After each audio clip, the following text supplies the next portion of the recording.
Alors dans la Mishnah 20 du Périkli, la Mishnah nous dit dans Pirkei Avot, Asarat Varim Nivreu Be'erev Shabbat Ben Hashmashot. Donc, comme vous le savez, la création du monde a démarré le premier jour, elle a duré 6 jours plus la Menoucha du Shabbat. Et voilà que la Mishnah dit, mais juste avant Shabbat, donc a priori, quand Akadosh Baruch Hu il avait terminé de tout créer, alors il a créé 10 choses. Alors les massés, ça veut dire quoi? À part les jours, on sait qu'Hachem il a créé le premier, le deuxième, le troisième, le reste on ne sait pas à quelle heure ça a été créé. Et puis la Torah, elle n'a pas tellement donné de détails. C'est-à-dire que tout ce qu'on va voir comme chose, pourquoi on nous précise que ça s'est passé juste à l'entrée de Shabbat, Ben Hashmashot, entre le coucher du soleil et la tombée de la nuit? Qu'est-ce qu'on nous dit par là? Alors les massés, on va parler de 10 choses qui sont complètement hors normes. Ça veut dire qu'elles sont ce que nous on appellerait surnaturelles. Et en fait, un surnaturel, ça veut dire quoi? Ça veut dire que ce sont des phénomènes qui sont arrivés à un moment précis de l'histoire, et on se demande si ces nissim-là, est-ce qu'ils font partie de la création? Par exemple. Ça veut dire que s'ils font partie de la création, alors c'est pas des miracles. Et s'ils font pas partie de la création, alors pourquoi, alors à quel moment ils ont été créés? Alors il semblerait que Akadosh Baruch Hu il a créé le monde, la création, le naturel, et juste à l'entrée de Shabbat Ben Hashmashot, il a créé ce qui va nous sembler à nous être des miracles. Ok? Donc de quoi il s'agit? Ve'elouen, voici les 10 choses. Alors je les lis. Pia Aretz, littéralement la bouche de la terre, Pia Be'er, la bouche du puits, Pia Aton, la bouche de la Ness, à Keshet, c'est quoi Keshet? L'arc-en-ciel. Aman, Amaté, le bâton, bravo. Achamir. C'est Chamir. C'est le qui s'appelle l'animal, je ne sais pas. Comment il s'appelle l'animal? Bien fait. L'animal qui avait la faculté de découper les pierres. Aktav, Amirtav et Alouchot. Donc ça c'est tout ce qui est sur les louchot. Ok? Veyeshomrim qui rajoute Amazikin. C'est quoi les Mazikin? Les Akim. Mazikim, alors, bon, vulgairement on appellerait ça les démons, d'accord. Gvorato Shel Moshe Rabbeinu, la tombe de Moshe Rabbeinu, Ve'elo Shel Avraham Avinu, et le fameux bélier qu'Avraham Avinu il va sacrifier finalement à la place de son fils. Veyeshomrim, Af, bon, ça on verra plus tard. Alors, donc, venons, on essaie de comprendre. Akadosh Baruch Hu il crée à la terre, il crée une bouche. Pia Aretz. Ok? Alors j'ai entendu chuchoter sur ma droite, oui, c'est quand Korach il a été englouti dans la terre, la Torah elle dit, Vatiftar Aretz et Pia, elle a ouvert la bouche. Bon, la terre elle n'a pas de bouche, quoi, je m'excuse.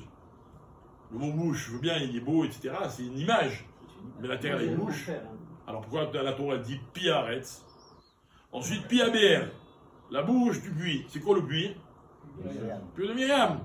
Bah, le puits, c'est pas une bouche, c'est un puits. D'accord? C'est comme une bouche, ce n'est pas une bouche. D'accord? Bon, je suis sûr que si on ouvre la bouche, on ne trouvera pas de l'eau. Enfin, en tout cas, pas quand dans un puits. D'accord? Alors, les massés, on va voir que le seul où il n'y aurait pas la question, c'est Pia Aton, la bouche de la Ness. Bon, la Ness, elle a vraiment une bouche, mais on voit plein de d'ânes qui parlent. Alors, les massés, ce qu'il faut comprendre, c'est que une bouche, ça sert à plusieurs choses. Une bouche, elle est valorisée par ce qui y rentre et ce qui en sort. Ok? Maintenant, la bouche, rappelez-vous, c'est avec la bouche que Hachem il a créé le monde, a priori, parce qu'il a créé le monde avec la parole. En fait, le concept de la bouche, c'est ce qui exprime dans le monde, en premier, c'est au moment de la création, la grandeur d'Akadosh Baruch Hu. Regardez Hachem, ce qu'il a pu créer avec la bouche. Ok? Lorsque Korach, il va être englouti, ainsi que son assemblée, dans la terre à ce moment-là, elle dit quelque chose. Qu'est-ce qu'elle dit? On rappelle la Gemara qui raconte que à Outaya, il y avait un berger qui avait amené Rabba Bachana dans le désert, etc. Et il lui avait montré l'endroit où Korach avait été englouti. Qu'est-ce qu'il raconte au Chachamim? Il dit, j'ai entendu la voix de Korach et Adato qui résonnait, qui disait Moshe Emet et Torato Emet. D'accord? Ça veut dire quoi? Alors, on pourrait expliquer comme ça, qu'en fait, la bouche de la terre, elle continue à dire Moshe Emet et Torato Emet. Ok? Pareil pour... Mais quoi, j'ai des morts enterrés depuis longtemps. Maintenant, pareil pour le BR.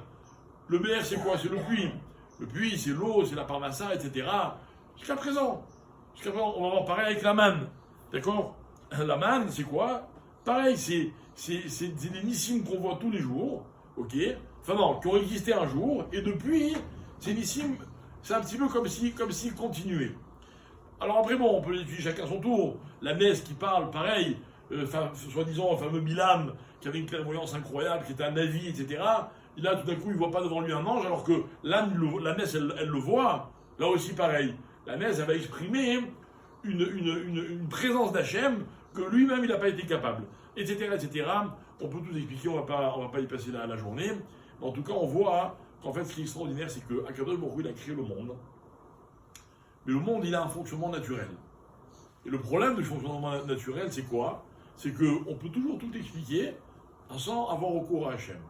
Il y a beaucoup de scientifiques qui vous expliqueront tout ce qui se passe sur Terre, selon des lois de la nature, comme on dit, avec une explication rationnelle, scientifique, etc. Et Hachem, il est où? Celui qui veut voir Hachem, il le voit. Celui qui ne veut pas voir, il ne le voit pas. Qu'est-ce qui fait que, en conclusion de la création du monde, juste avant l'entrée de Shabbat, il crée quelques phénomènes qui vont peut-être se déclarer plus tard, nous on ne les voit pas, mais ils sont créés à ce moment-là. Et en fait, il dit voilà, celui qui veut, je mets dans la nature une espèce de parole, de bouche, qui va permettre à celui qui a envie de faire l'effort de voir en fait la main d'Hachem dans la création. Et en fait, si vous voulez, c'est un Mavdil, c'est comme imaginez un artiste, il fait un tableau magnifique. D'accord, mais le tableau, il va avoir une valeur grâce à la signature de l'artiste. D'accord? C'est-à-dire que si vous imaginez que moi je dessine aussi bien que Picasso. Voilà, imaginez, il est à côté de moi, lui il fait un tableau, moi je fais le même. Peut-être même mieux. Lequel il va valoir plus d'argent? Vous? Ah, merci, bien. J'ai des vrais copains dans la salle. Je vais vous vendre un tableau. Non, lui il a une signature particulière, etc. Ok. D'accord, c'est normal. Ça aura une valeur, une certaine valeur. Keilou, encore une fois, Kaviachro, c'est une image. Akadosh Baruch Hu, sa signature à lui, c'est une signature verbale, puisque tout est créé par la parole. Il dit voilà, sachez que dans l'histoire, il y aura des moments où la nature, elle parlera et elle dira qu'en fait, sous forme d'un miracle, ce que vous pouvez considérer comme un miracle, elle racontera, elle confirmera que c'est bien moi qui a créé le monde. Et en fait, ça rejoint un peu ce qu'on disait hier. On a parlé de Nissim, enfin de Nissionot qui deviennent des Nissim, si on veut bien les regarder comme ça. En fait, c'est ça. L'homme, il ne doit pas, comme on dit, en son crime à la messe, on ne doit pas compter sur un miracle, mais on doit revoir les miracles. Et en fait, un homme dans sa vie, s'il veut, il peut en permanence trouver une de ces 10 choses qui a été créée juste à l'entrée de Shabbat, pour voir qu'en fait, tout ce qui paraît normal dans la création, ben en fait, ce n'est pas normal. Il faut juste savoir l'apprécier. Il faut voir le miracle dans les choses. Comme je le racontais il y a 2 jours, j'ai célébré une choupa qui avait, il était prévu qu'elle ait lieu à 20h. Alors on était tous là à 20h, même avant 20h, vous pouvez me croire, j'étais là-bas avant 20h, ok. Et voilà que malheureusement, les parents de la Kala ainsi que ses sœurs ont eu un accident de voiture au moment de la choupa et c'était à l'hôpital. Donc pendant un bon moment, on hésitait, qu'est-ce qu'on fait, etc. Bref, finalement, on a un peu changé le CDR de la soirée. Et on a fait la choupa à 20h15. D'accord? On est rentré sur le repas. On est rentré sur le repas à 22h, à peu près 22h05. Le temps que ça, mais qui souvent donc avec beaucoup de retard. Évidemment, ce qui pourrait paraître un drame pour un Khadalin Kala qui ont organisé leur mariage, qui ont tout prévu, etc., etc. Et en fait, il y a une phrase que j'ai a dit qui est je trouvais magnifique, qui disait en fait, comme c'est beau quand les choses se passent normalement. Mais quand ça se passe normalement, on ne réalise pas que c'est normal et que c'est bien, que c'est bien. Mais quand de temps en temps il y a un grain de sable dans l'engrenage, on dit ah, comme c'est bien quand c'est normal. C'est la même chose. La vie, elle nous paraît normale. Mais quand intervient un miracle, le miracle, on a toujours dit qu'il peut être agréable ou bien le contraire, alors là, on réalise qu'en fait, tout ce qui se passe et qui nous semble normal, ça aussi, c'est la main d'Akadosh Baruch Hu. Je peux vous dire qu'en Israël, il y a toujours